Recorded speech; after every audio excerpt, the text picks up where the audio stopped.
每一个人做事都会有种习惯，越是聪明才智之士，越不能避免，因为越聪明的人，他往往越自负，而且常常把别人看得太低。我们在村里遇到的事情，几乎和在海阔天船上所遇到的十分相似。从那时候我就已经知道，白烈是被个死人给杀死。所有男人都出去！你们2位，给我回避一下。是。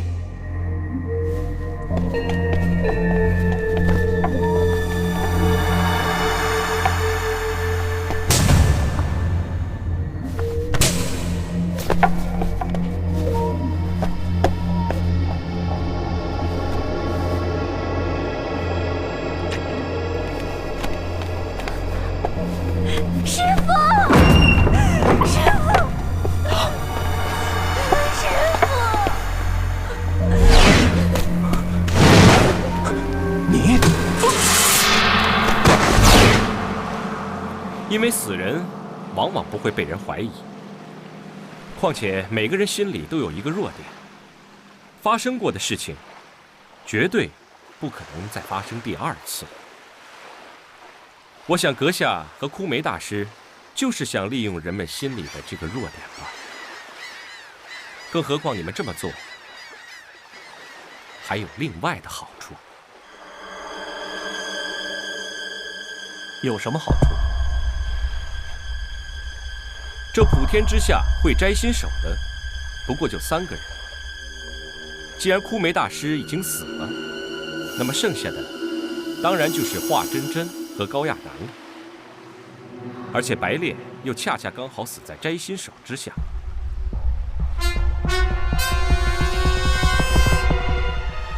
阁下知道我们和高亚楠是好朋友，所以认为我们绝对是不会怀疑他的。而且每件事发生的时候，高亚楠往往都有人证明他不在那里。确实如此。那么高亚楠既然没有了嫌疑，凶手就只剩下1个人，那个人当然就是华真真了。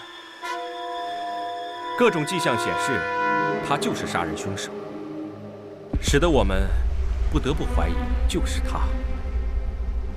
但香帅却是一个例外。哼，我也不例外。如果不是你和枯梅大师做得太过火了，我想，我也几乎认定他就是凶手，而他也几乎认定我就是凶手，几乎搞得我们在黑暗中差一点就火拼。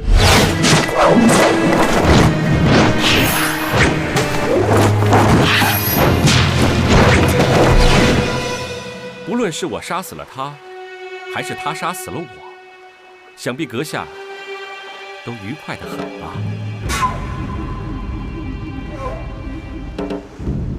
这正是我们的计划，却不知我们在什么地方做得过火。你实在不该让高亚楠在我身上印下用碧林事先写好的字。你怎么知道是他做的事？因为我们被关进那个石牢时，只有他一个人接近过我，而且还有意无意地在我身上拍了一拍。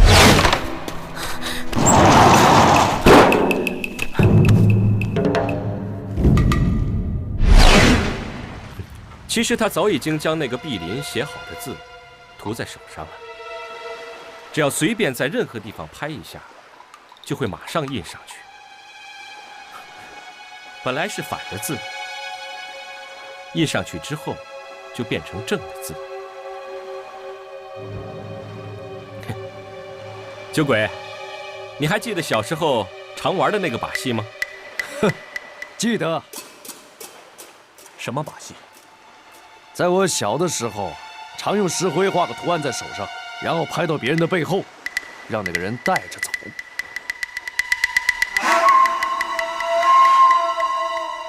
你是什么时候又怎么知道你的背后被拍了碧鳞的？我背后当然没有眼睛，所以我是不知道的。不过看到这4个字的人是华真真。他看到了你，非但没有怀疑你是凶手，反而告诉我。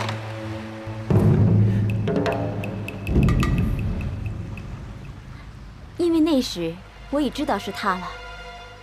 我虽然看不到他的面目，却知道除了他之外，别人绝对不会有那么高的轻功。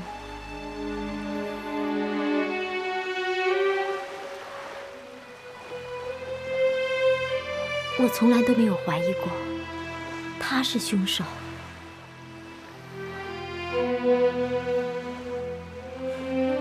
为什么？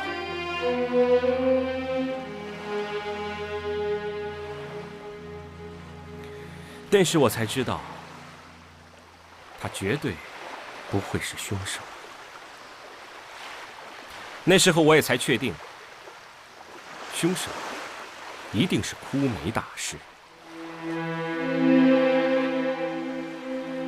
因为只有枯梅大师才能令我们的老朋友高亚楠出卖我们。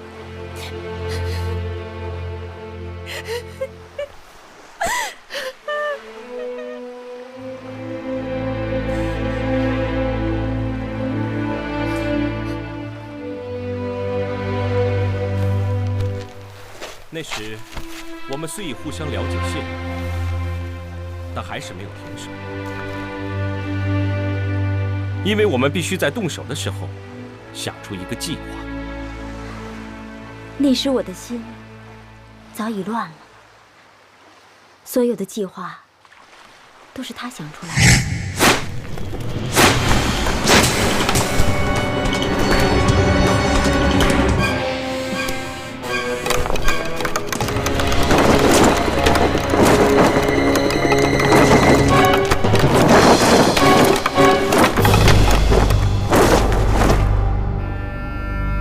公子，下面没有人。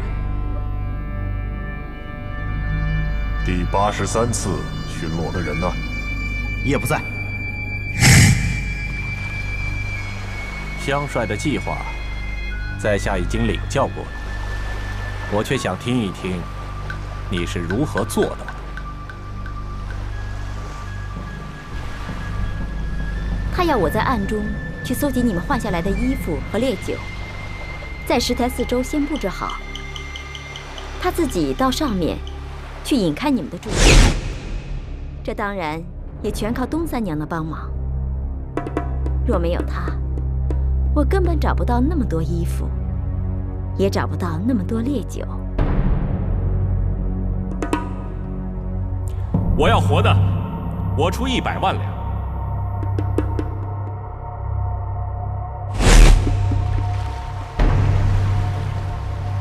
那时，你们所有的人都在听他讲话，所以才完全没有发现我在干什么。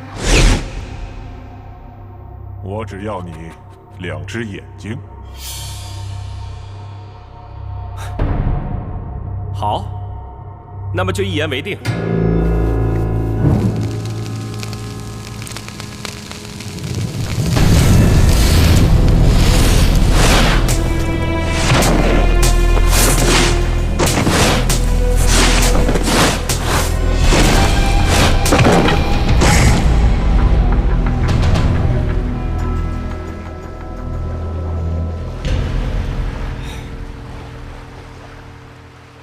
枯梅大师为什么要如此陷害华姑娘呢？因为枯梅大师唯一畏惧的人就是华姑娘。哦，华真真名义上虽然是枯梅大师的弟子，但是武功传授却另有其人。那是谁传授的？华琼凤，华太宗师。我知道华仙子是华山派第4代掌门人，但已仙逝很久了。华仙子虽已仙逝，但他将毕生武功心法都记在一本秘籍上，交给了他的堂弟。华真真就是华仙子的玄侄孙女。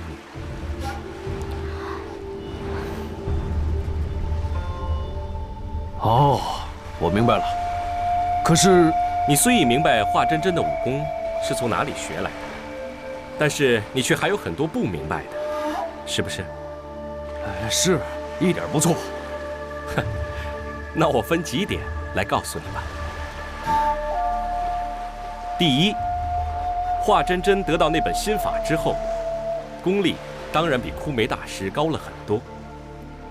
那个摘心手的功夫，就是华真真传授给枯梅大师的。这点我已经想到了。刚才他一出手就被华姑娘给制住，除了这华姑娘之外，世上绝对没有第2个人。第二，华真真得到华仙子那本秘籍之后，就负起了一种很特殊的任务。什么任务？负责监视华山派的当代掌门。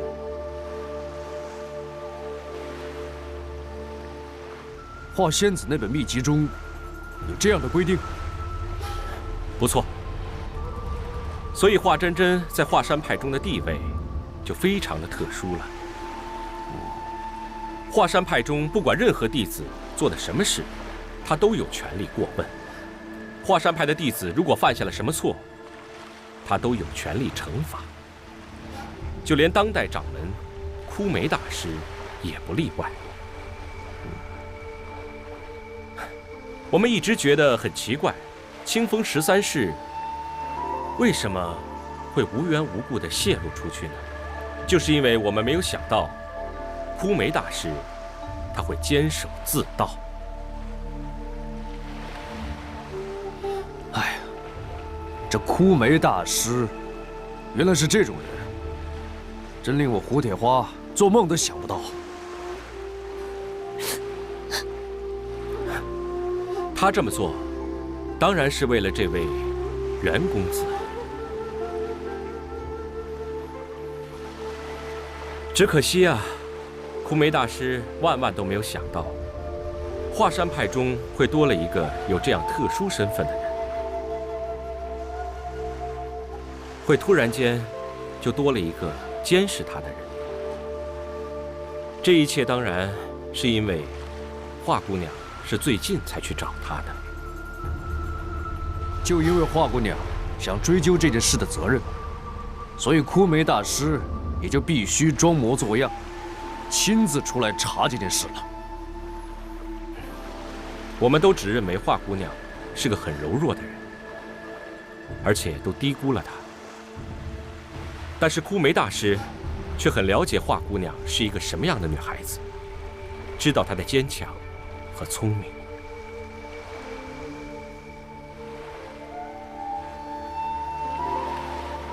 所以那个时候，枯梅大师就已经知道华姑娘迟早会知道这件事，就想除了她，却又不敢下手，所以才使出了这种法子。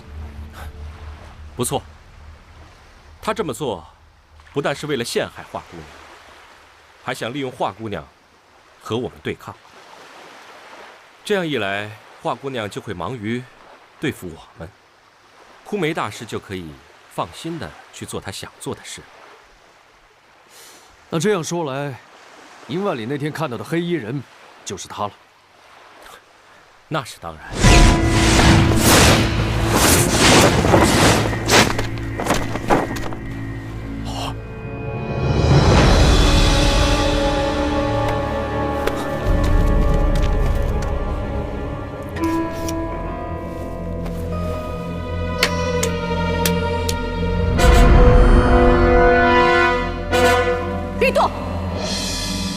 你要去哪儿啊？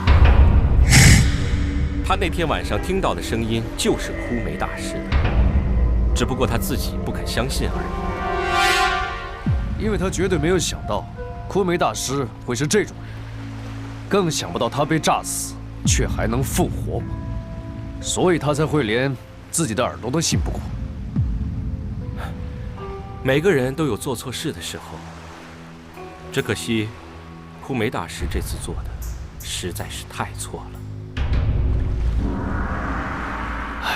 我还是要问，他为什么要这么做呢？他跟袁随云究竟有什么关系呢？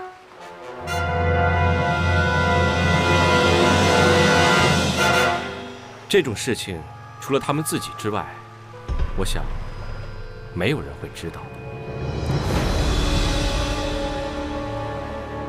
我可以保证，你们永远都不会知道答案。其实这件事情我也不想知道，只不过我还有一个问题很想问你。你可以问，就是你们用什么法子挟持金灵芝的？为什么不将他杀了灭口呢？哎，没错，这一点我也想不通。其实，这原因你们早就应该想出来。我们不杀他，也不要挟他，因为根本用不着这样做。他本来就永远不会把我们的秘密泄露出去。为什么？因为他爱的不是你，而是我，而且他已经将整个人都交给了我。你说什么？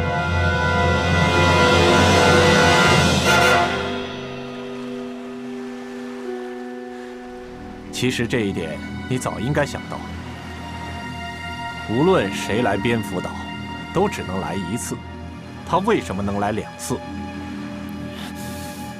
无论谁来过1次之后，都不会想再来，他为什么还来第2次？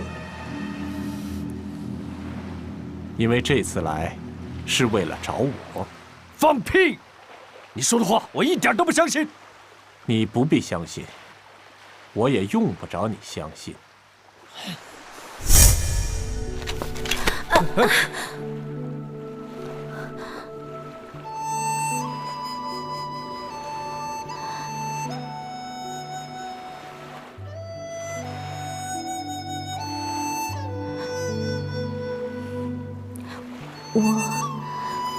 我一直以为你很讨厌我。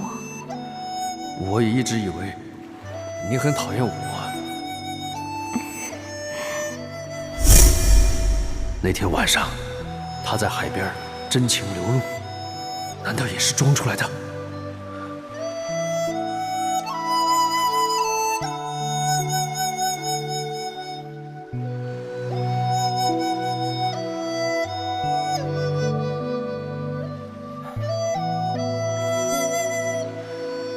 楚香帅，若有什么还是不明白，可以再问。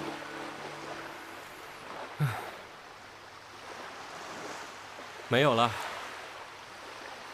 你不问，也许只不过因为你还没有想到一件事。哦，如果你真的想过，你觉得这一战最后的胜利者会是谁？我不知道。如果你真的想过，你应该知道，最后的胜利者还是我。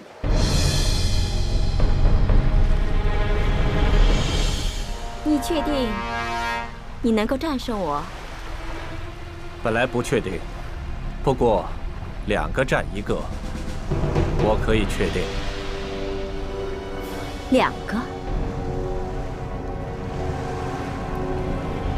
如果你真的想过，以枯梅大师几10年的功力，真的会败于你一招之下吗？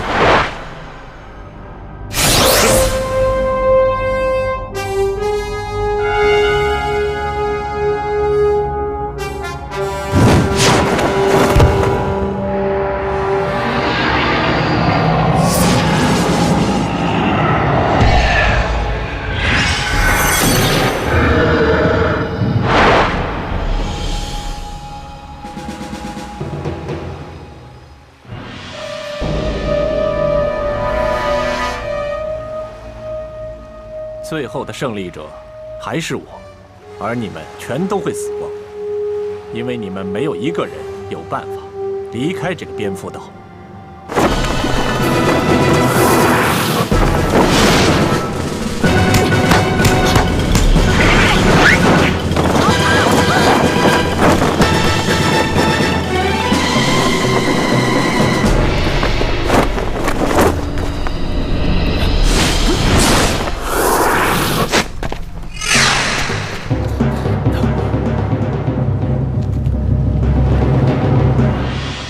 只要我一纵身，我就可以掠上这岛上的最后一条船。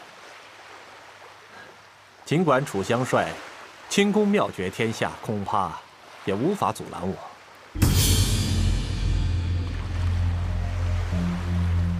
片刻之后，这条船就把我带到山坳后避风处早已等着的一条海船上。过不了几天，我就安然回到无争山庄。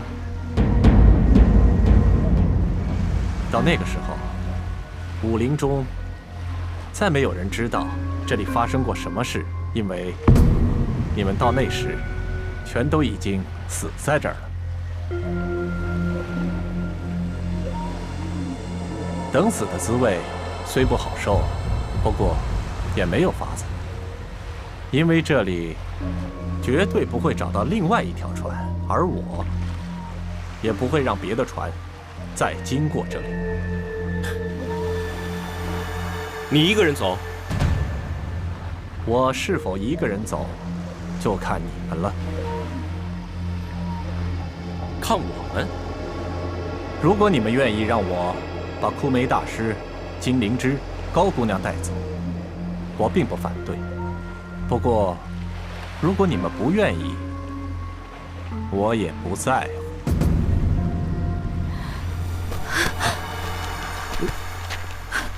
带我走，带我走！我不想死在这里，要死，我要跟你死在一起！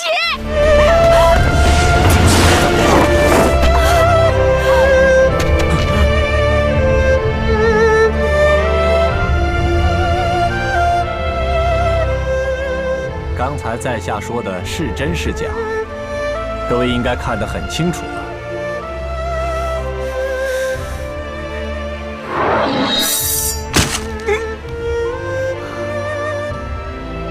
对不起。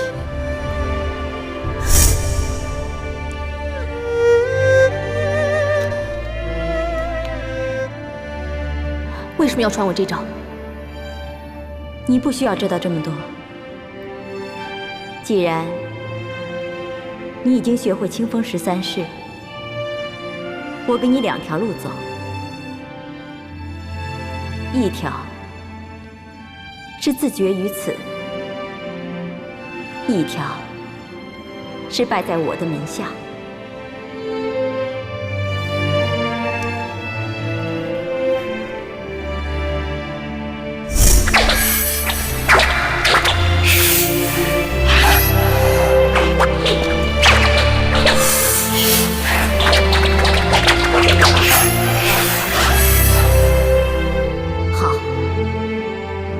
果然没有看错你。等会儿，我与蝙蝠公子一战，生死未卜，难以预料。所以你听好，如果你能活着出去，记得把清风13式的真正秘密告诉华山派下一代掌门人。清风13式真正的秘密，其实是若以指代剑，倒着使出，便是当世最强的点穴手。是。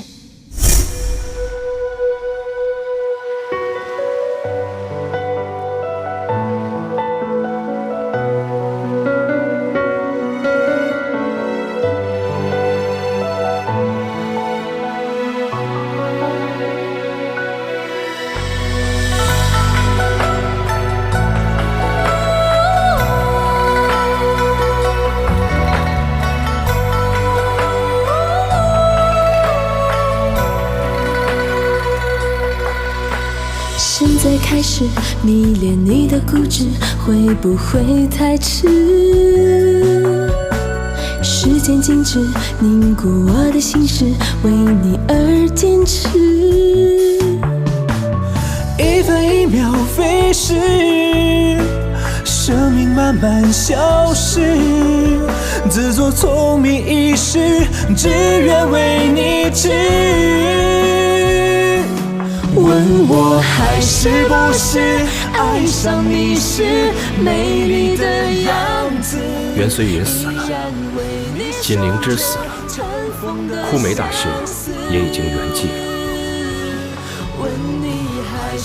希望金灵芝没有死，袁随云也没有死。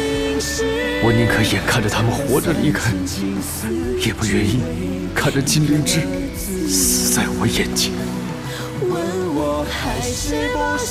小胡，你什么时候才能懂？这才是真正的爱情。你爱得越深时，就越会替对方去想，绝不疯狂，也绝不自私。是不是记得那句不悔的情诗，在我的墓碑刻你的名字。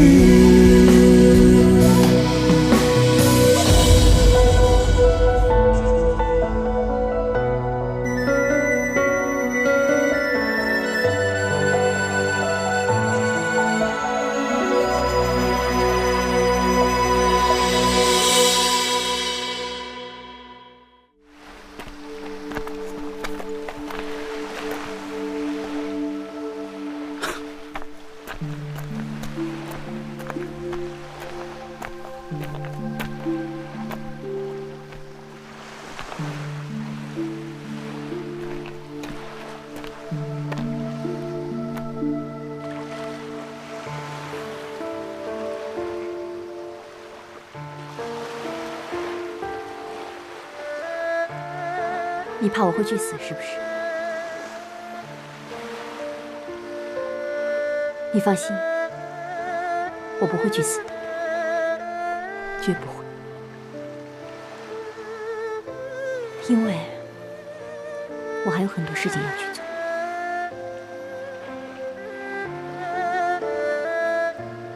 我做错了很多事情，但只要我不再做错，为什么不能活下去？错的并不是你，你并没有错。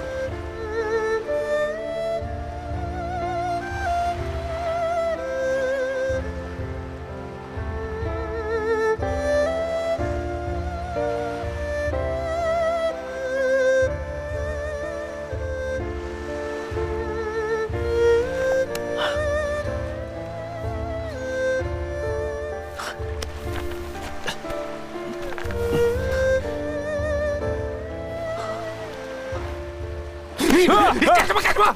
摸我干什么？袁随云呢？在哪儿？瞎子呢？袁随云死了，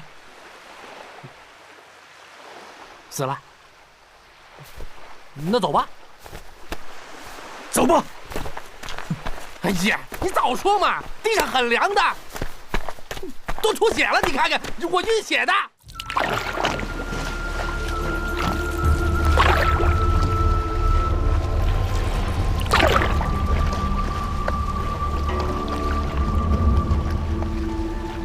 勾子长在临死的时候，对殷万里说了几句话，我没有听到他们在说什么，可张三却听到了。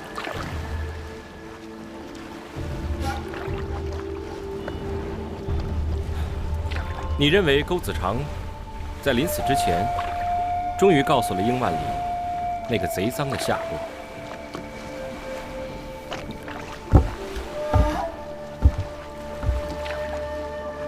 每个人在将死的时候，都会比平时善良一些。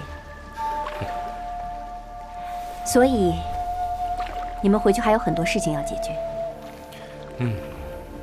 赃物你们要去归还，神龙帮的问题，你们也要去解决。这些事情倒并不困难。可是有一件事情，做起来就不容易了。哦，什么事啊？别离。别离？跟谁别离？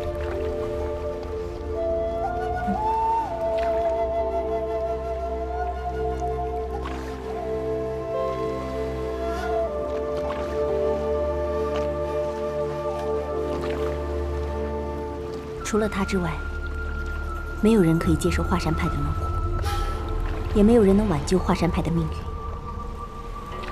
这是个庄严而伟大的使命，他应该接受，也不能不接受。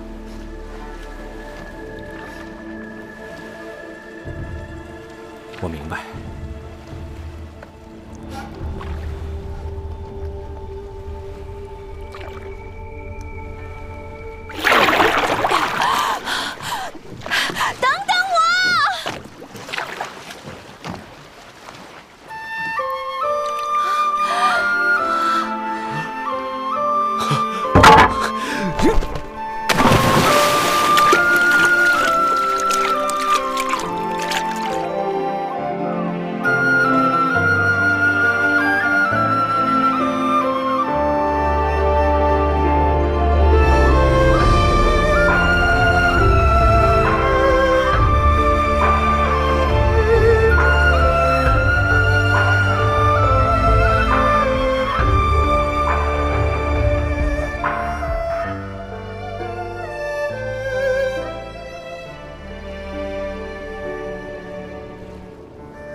我们就此道别吧。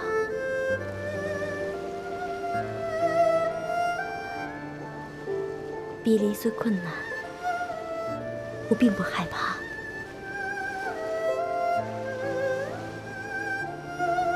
老天要一个人活着，并不是要他自寻烦恼的。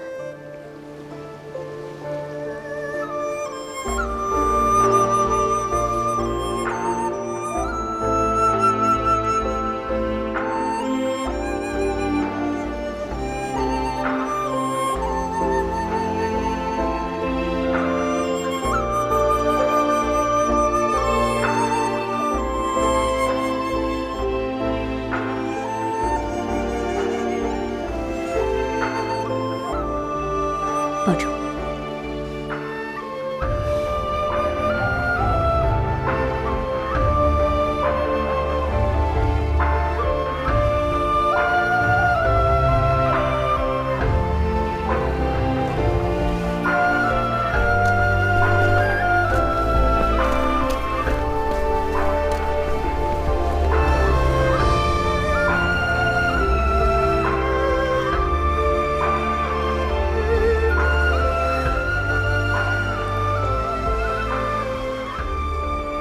袁随云和枯梅大师之间，到底有什么样秘密的感情？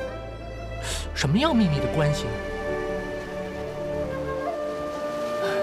这秘密，永远没有人能解答，已经随着他们的生命埋葬在大海里面了。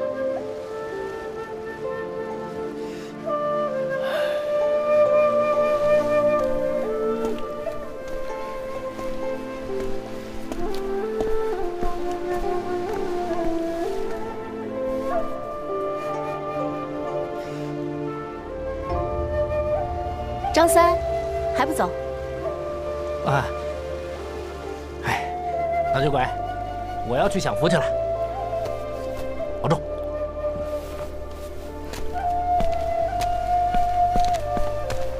哎，走，咱们去哪儿啊？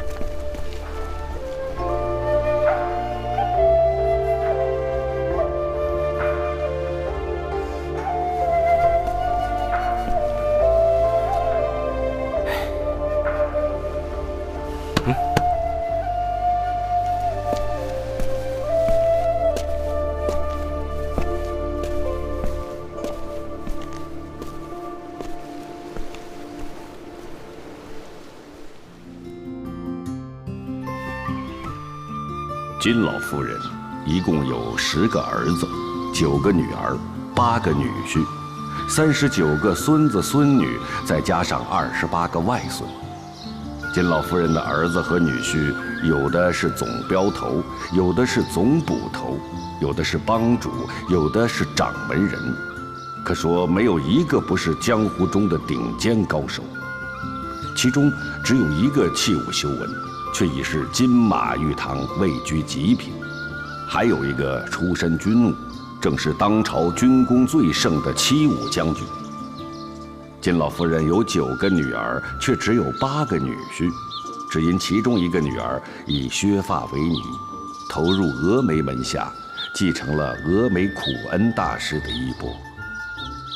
金老夫人最小的一个孙女儿就是金灵芝。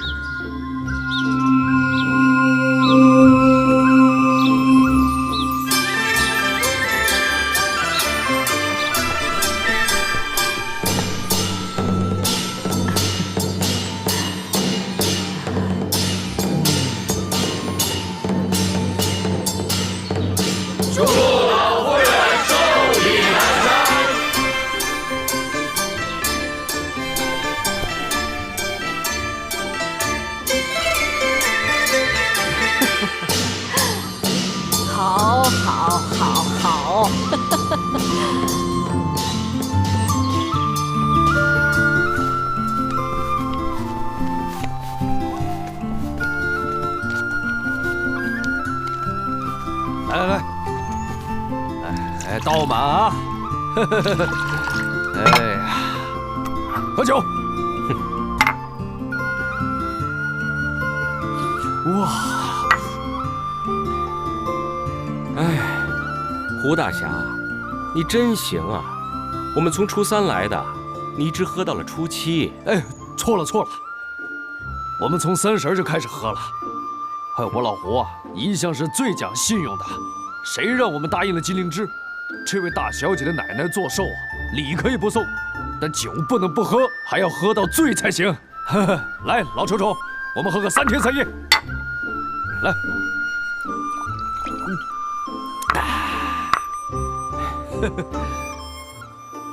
今天是初7啊，要给金太夫人拜寿，还要吃寿面呢。我看你还是少喝点吧。哎呀，没事的。呀。哎，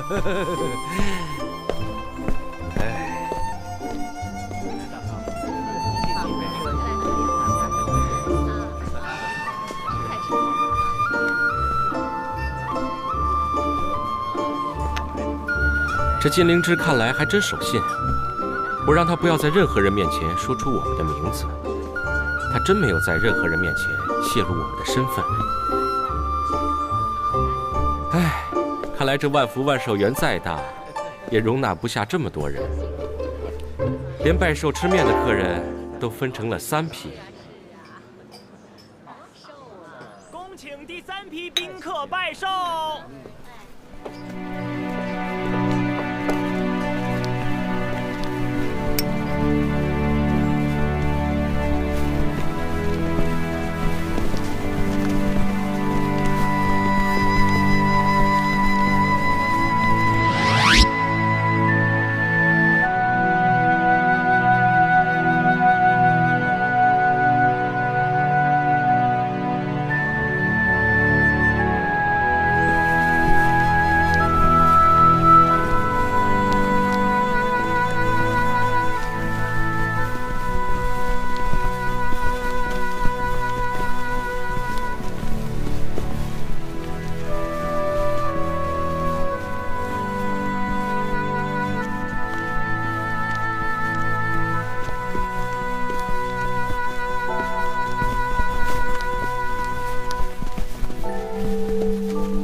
金老夫人寿比南山。别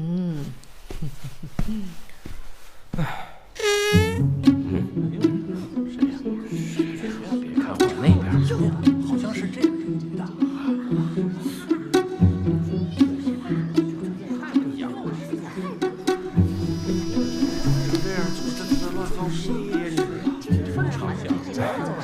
我是一个君子，怎么可以让如此一个美丽的少女来承担这个责任呢？唉，还是我认了吧。别看我这样，乱放屁呀！我是一个君子，怎么可以让如此一个美丽的少女来承担这个责任呢？唉，还是我认了吧。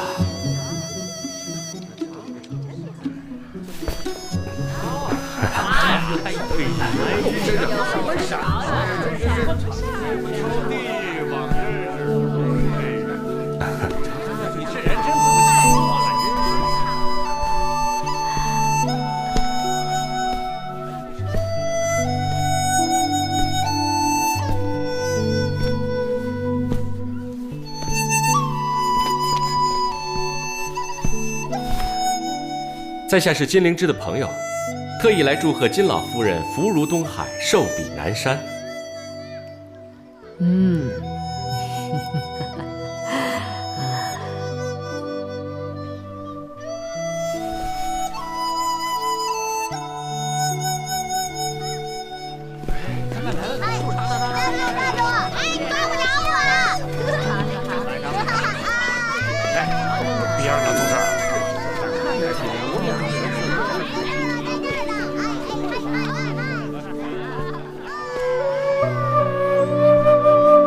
想必这里应该不会再有什么人了吧？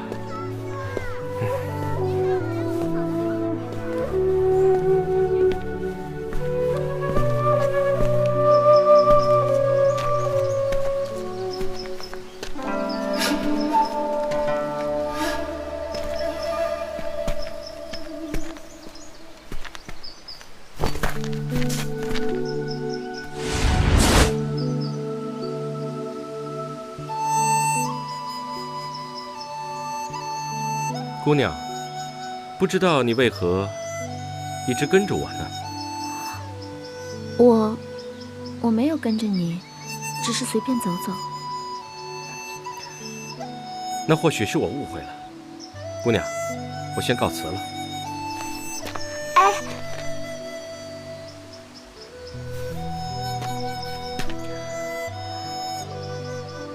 我叫艾青。刚才如果不是因为你，我想我非死不可了。救命之恩，我虽不敢言谢，但是我却不知道该怎么样报答你才好。那只不过是件小事，怎么能够算救命之恩呢？在你看来，虽说是小事，在我看来却是天大的事。你若是不肯让我报答你，我就只好死在你面前了。只不过为了个屁就要去死，这种事我实在是不能理解。我虽然是个女人，但是我也知道，在江湖中，若是要站住脚，做事情就要恩怨分明。我从不欠别人的情，我也不喜欢别人欠我的情。你若不让我报答你，就是看不起我。一个人若被人家看不起，活着还有什么意思啊？那你想怎么样报答我呢？随便，你要我怎么报答你，我都答应你。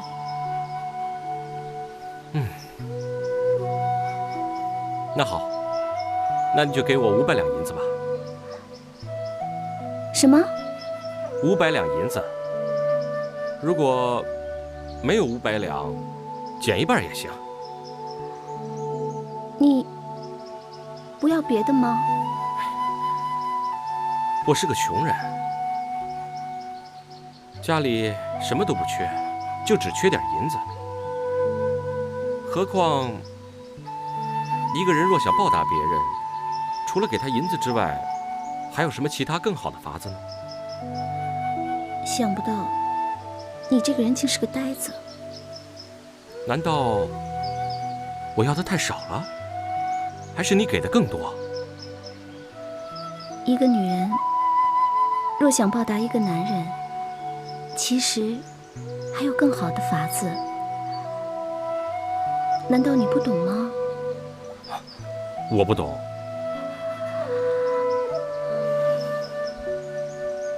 好吧，那我就给你500两。多谢姑娘。我现在没带在身上，今天晚上3更，我就到这里来送给你。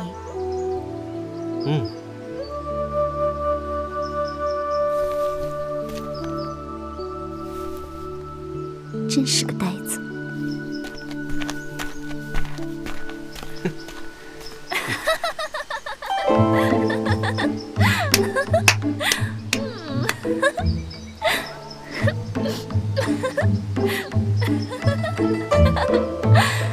看来他说的真没错，你还真是个呆子。是呆子有什么不好？呆子至少不会偷听别人说话。谁偷听你说话了？我本来就在这里，谁让你们到这里来的？你好端端的躲在假山顶上干什么？我高兴。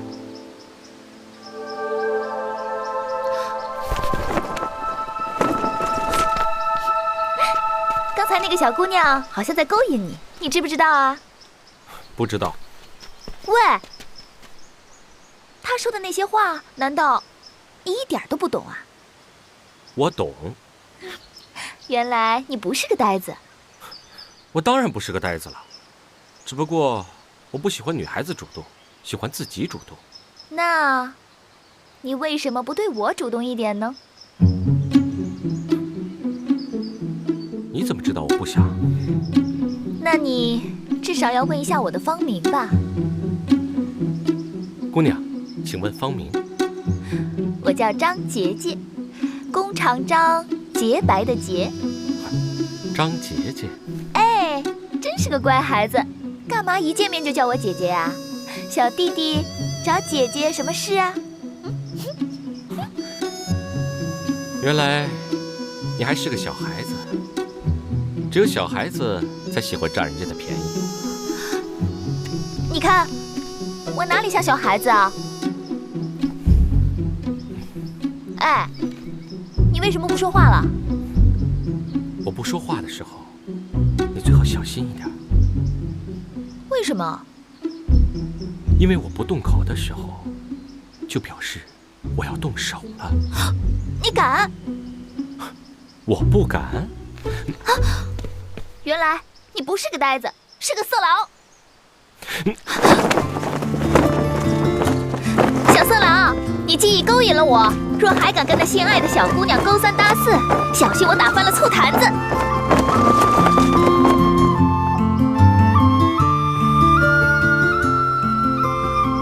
哪是色狼？哪是色狼啊？哼，原来那个色狼就是你呀！哎，可惜啊，可惜，我真替你可惜。可惜什么？可惜你痛失良机了。痛失什么良机啊？刚才一大堆姐妹在这里，你又错过了。哼，喂，这么说来，好像我不在的时候，你就交了桃花运呢。啊，好像是的。呵呵，你这个老臭臭啊！啊，说来我别的不佩服你，只佩服你吹牛的本事。哎，当然还有放屁的本事。哎，听说你刚才放了全世界最响的屁啊！响屁人人会放，只不过各有巧妙。什么巧妙啊？你若知道我今天是放了什么样的屁，我相信以后你每天都想放10个这样的屁。哎，除了臭屁，你还能放得出什么来啊？我就知道你一定不会相信我的，等到明天早上，你自然就会相信了。明天？不，我不能等的。为什么？因为我们非走不可。我们？不错，我们的意思就是我和你。那我们为什么非走不可呢？因为你和我再不走，立刻就有麻烦会上身。那照你的意思说，是有人要找我们的麻烦了？没有别人啊，只有一个人啊。谁？金灵芝。哼。哎，他要找也是找你的麻烦，怎么会找到我头上？你难道不是我朋友吗？唉。不过，就算他要找你麻烦，还能找什么麻烦？难道他想要你娶她呀？一点都不错，不是正好吗？反正你也喜欢她，就娶了她吧。哎呀，本来的确是，但现在，你胡大侠呢？知道人家喜欢你了，你却不喜欢他了。啊，我本来一直想不通为什么，被你一说，倒真提醒我了。哎，你的老毛病要到什么时候才能改得了啊？错。这不是老毛病，这是心理问题。虽然我喜欢金灵芝，但是我怎么受得了她那些姑婶叔伯？还有，不说别的，就说磕头啊！我要是娶了金灵芝的话，逢年过节我也就变成了他们的晚辈，对他们每一个人磕头，就这磕啊磕啊磕啊磕头。到时候我就变成磕头虫了。像我胡铁花，别的什么都可以做，磕头虫是万万做不得的。哎，为什么你每次都能找到理由来为自己解释呢？不是，我只问你，你走还是不走？我不走行不行？不行！哎，走！天干物燥，小心火烛。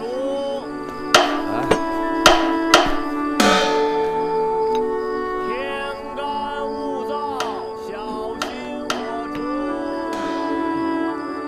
虽然你是我朋友，但是你并不了解我。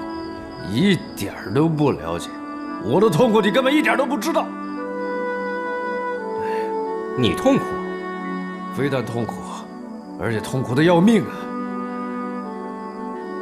那你为什么痛苦啊？哎，金灵芝虽然有点任性，可是谁也不能不承认她是一个很好的女孩子，人也长得非常漂亮。她，哎，你承不承认啊？我承认。那就对了，你说我放着那么好的女孩子不要，放着那么好的酒不喝，却要到这种鬼地方来喝这种马尿，你说我痛苦不痛苦啊？那是谁叫你来的呢？胡铁花。那就没错了，你这不是自作自受吗？可是我就不同了，你叫我走，你知道我损失有多大吗？只能怪你自己，谁叫你交了我这样的朋友啊？我自找。算你说对了，是你自讨苦吃，你还怪谁？为什么你胡大侠说话总是那么有道理呢？当然了。哎呦，这椅子怎么只有3条腿？难道想谋财害命啊？或许这真的是家黑店，他们认出你是个装穷的大财主嘛。有道理啊。这里黑漆漆的，就像黑店一样。哎，不过他们看错人了，我身上呢什么都没有，当票倒有几张。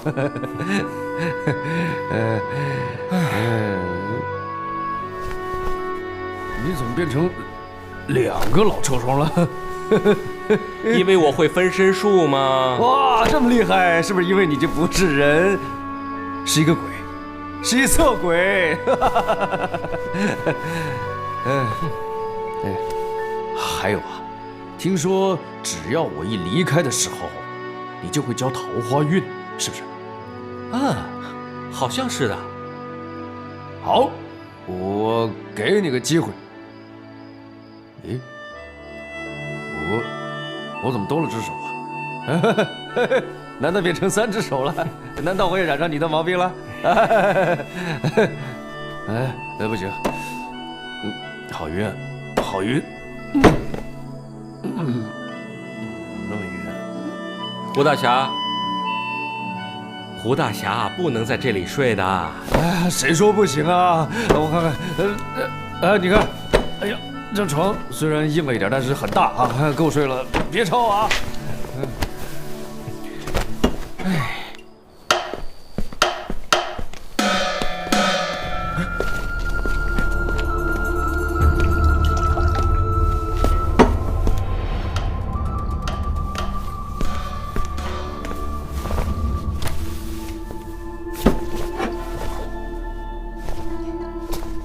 店家，再上几斤酒来，再上10斤酒来。好嘞。慢用啊。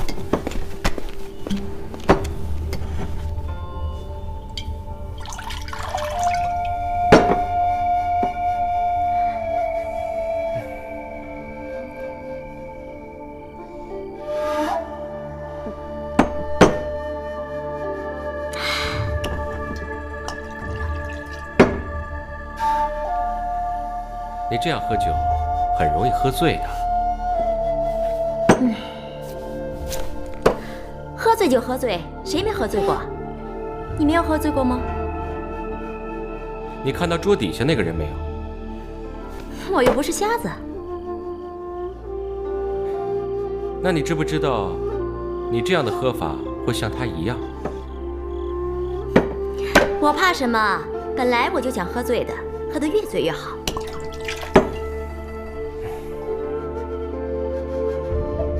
你喝醉了，不怕我欺负你？我来本来就是让你欺负的，随便你怎么欺负都可以。哦，你认得我？不认得？那我好像也没见过你啊。你本来就没见过我。哈，那么你好好一个人，为什么要到这里来让我欺负呢？因为我不是人啊。你不是人是什么？我是500两银子。啊，原来是爱卿叫你来的。她是我姐姐，我叫爱红。你姐姐呢？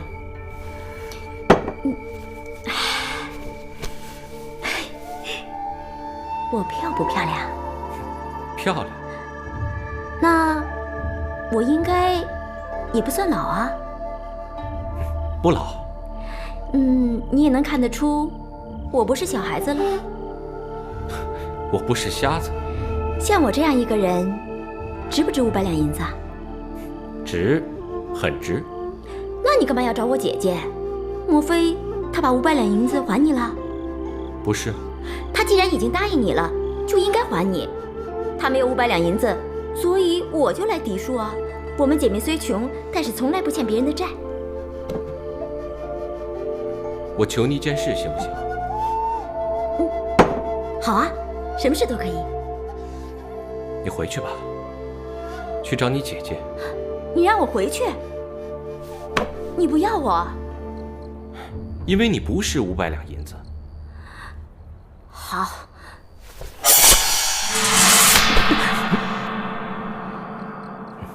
我哪点不好？你为什么就不喜欢我？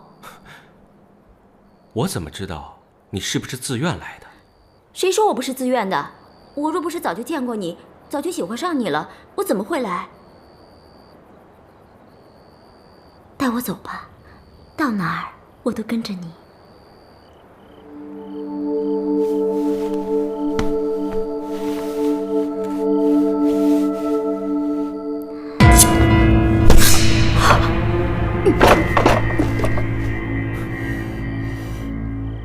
我们又何必去别的地方呢？这里很好啊。你给我躺下吧！你这位朋友不规矩，非但调戏人家，还拼命摸人家的脚。没关系，反正我早已将你的脚给了他，你的手是我的，脚是他的。你这个人倒会捡便宜啊！先挑了个香的，把臭的留给人家。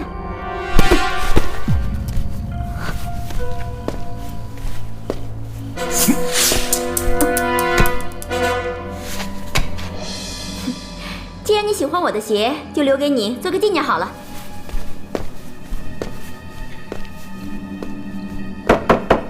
胡大侠，臭不臭啊？你为什么自己不闻闻？哼！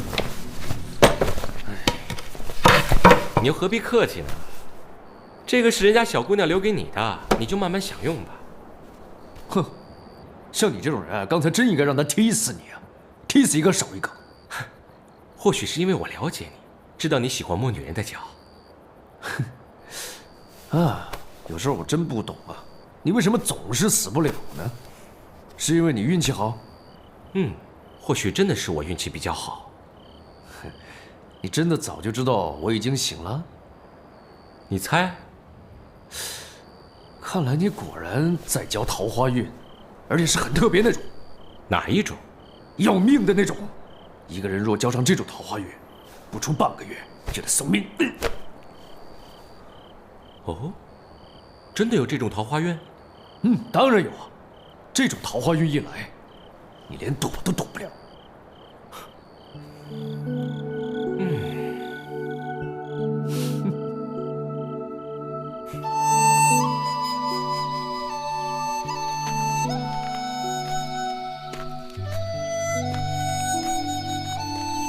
你倒真是很守信啊！张姐姐，为什么一定要叫我姐姐？你偶尔叫我一声妹妹，我也不会生气。你在等我？难道只有爱卿可以等你，我就不能等你吗？你有没有听过一句话？有耐心的人才会有收获。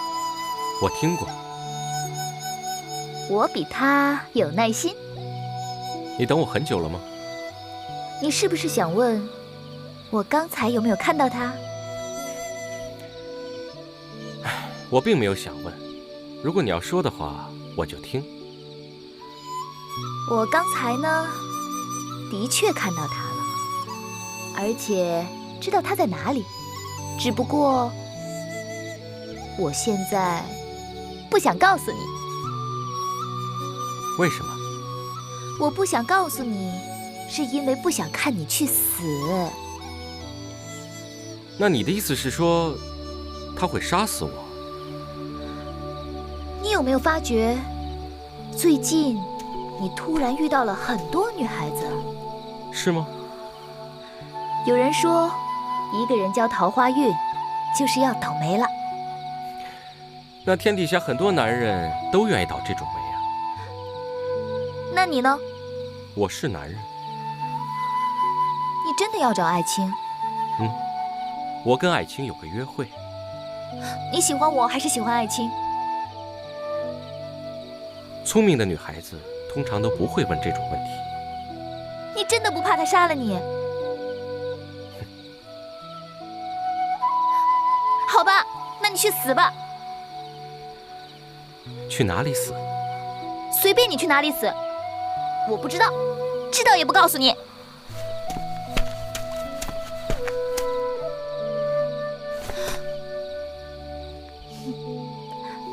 不过，我喜欢守信的男人，希望你下次跟我约会的时候也要守信。我只希望下次再见到你的时候，你不要那么聪明。他在那里。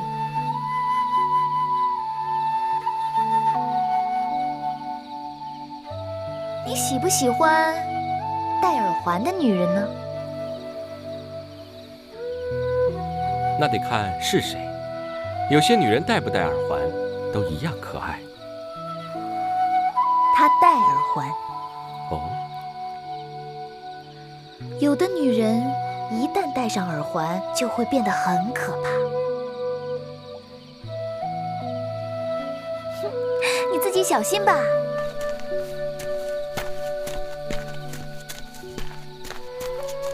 他这句话难道另有深意？爱卿就住在小屋里。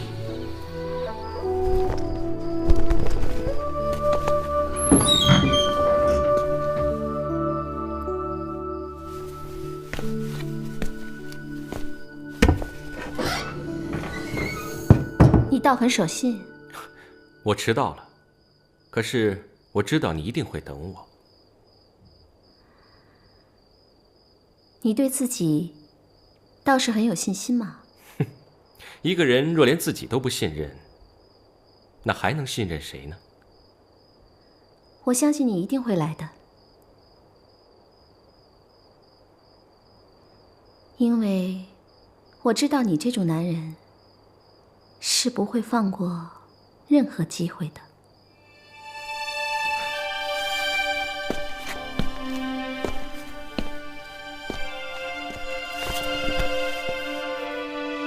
你很了解我。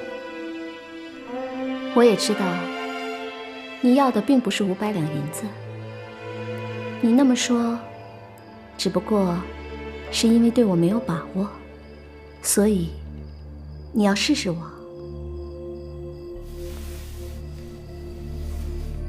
现在你用不着再试了，对吗？你很热。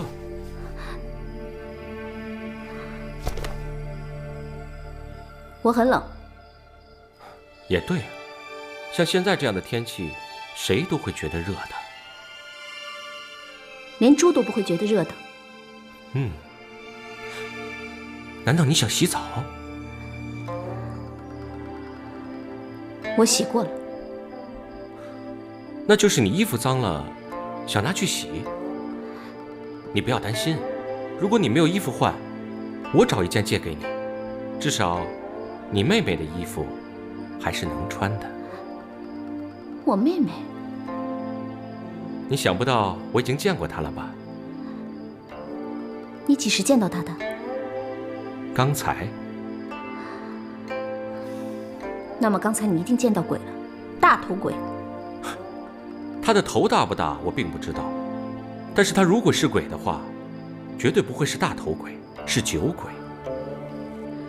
无论你见到的是什么鬼，她绝对不是我的妹妹。为什么？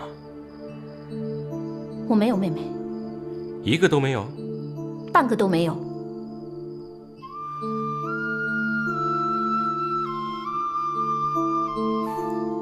看来你并不像在说谎。这种事情，我为什么要说谎？或许你是一个爱说谎的人。你要知道，有些人说谎是看不出来的。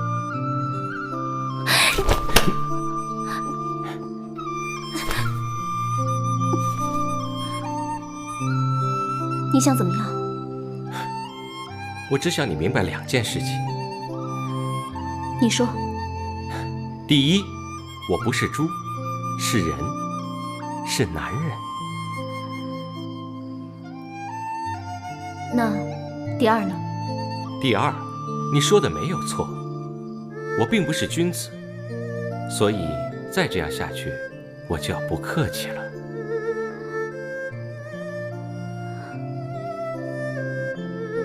我也知道一件事情。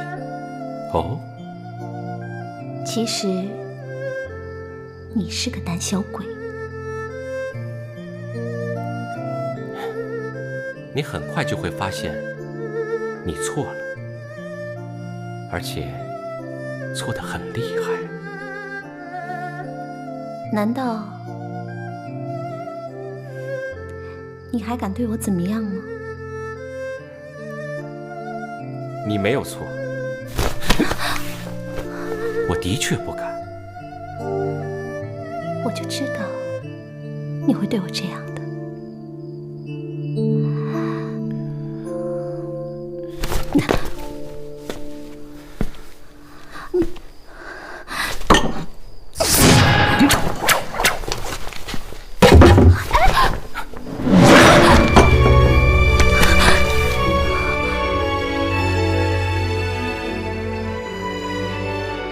我现在才知道，为什么有很多人要杀你。那么多人，是什么人？别人我不知道，我只知道一个人。谁？我。你要杀我？否则，我为什么要勾引你？难道我真的犯了花痴啊？看起来倒真有点像。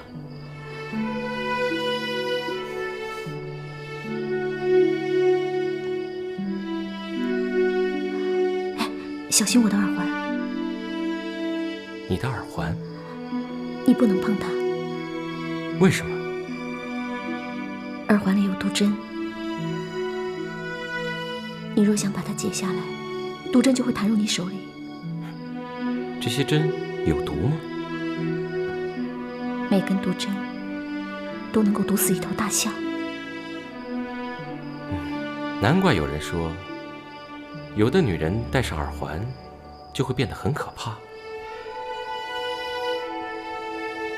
我一直在奇怪，你既然要来杀我，为什么还要把这些事告诉我呢？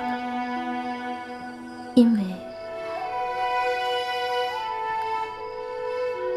为什么我也不知道。也许我真的犯了花痴吧。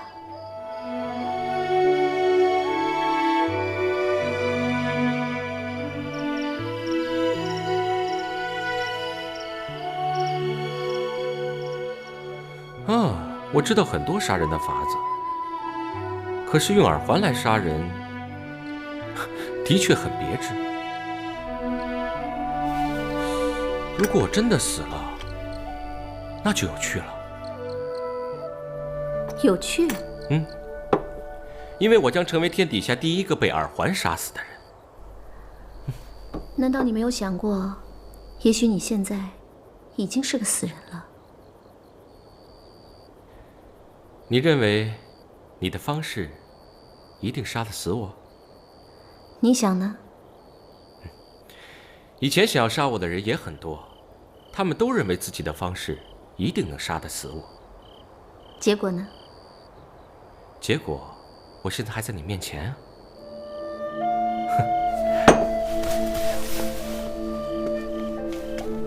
哎，那耳环是谁帮你戴上的？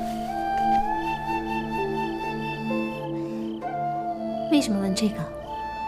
因为帮你戴耳环的人，就是想要杀我的人。你想去找他？不想。真的不想？因为我知道，我不去找他，他也是会来找我的。没错，他也知道，我未必能够杀得了你，所以除了我，一定还会有很多的人。很多人？是什么样的人？女人。难道他认为女人比男人更懂杀人？因为他知道你的弱点。我的弱点？江湖中，人人都知道香帅的弱点。楚香帅唯一的弱点就是女人，尤其是好看的女人。哎，原来你早已知道我是谁了。知道你的人不止我一个。只可惜我还不知道他是谁，他为什么要杀我？你是不是很想知道？本来我不应该告诉你的，是。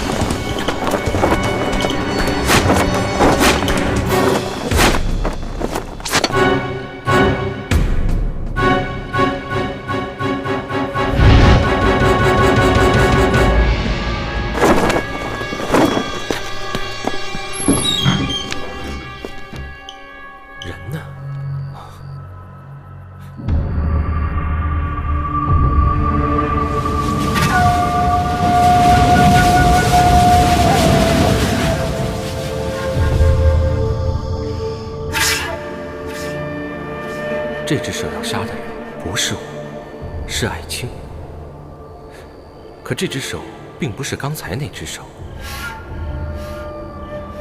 这到底是谁的手？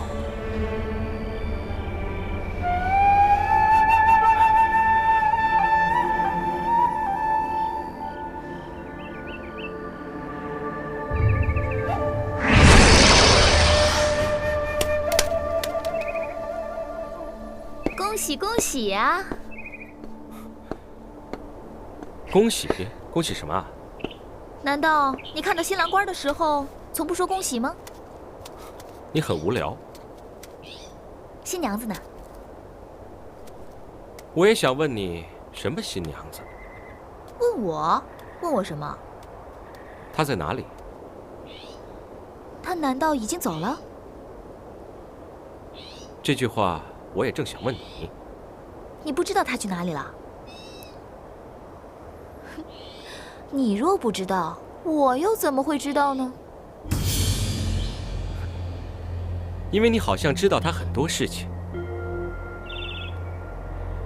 你知道他是来杀我的，你也知道他戴了一副会杀人的耳环。除此之外，你还知道些什么？你认为我还知道什么呢？譬如说，他为什么来杀我？是什么人叫他来杀我的？我哪会知道这些事儿啊？正因为如此，我也想问问你，你是否……难道你认为我跟他是一伙的吗？若真是如此，我为什么要将他的秘密告诉你啊？如果不是这样，你怎么会知道他那么多的秘密？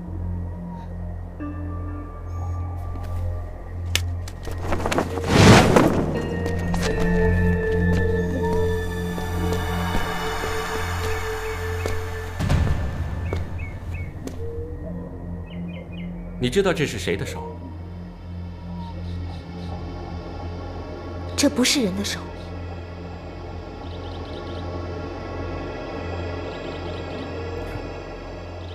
这不是只人手，难道是只鬼手啊？鬼有什么可怕的？你几时听说鬼真的杀死过人？可是这只手，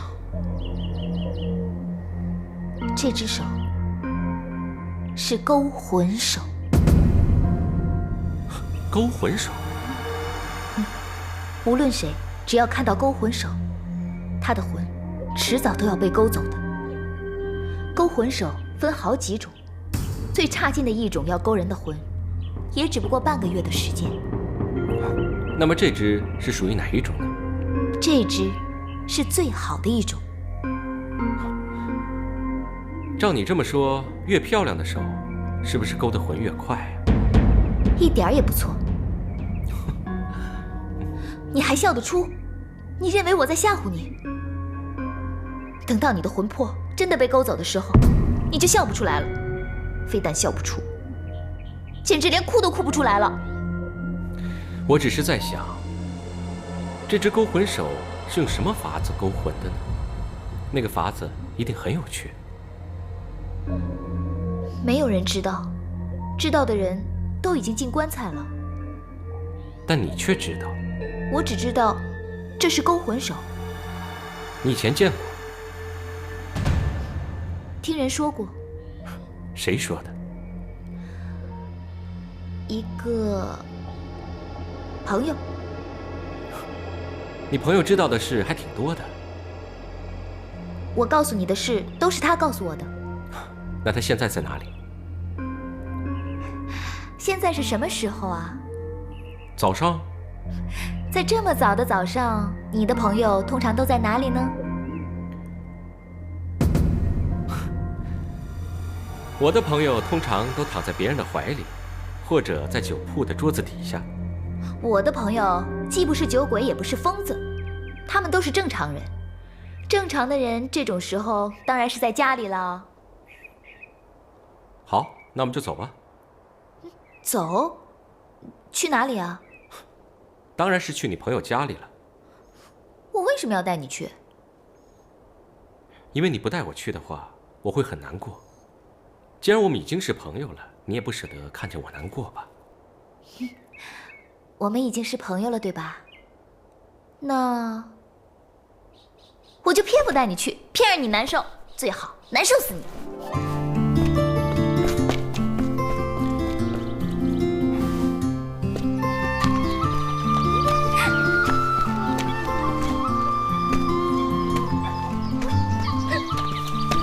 你好像很开心的样子。那当然了，你不开心吗？你说呢？被人追杀呢，确实不是件开心的事。不过，反正被追杀的人不是我，我当然开心啦。你呀，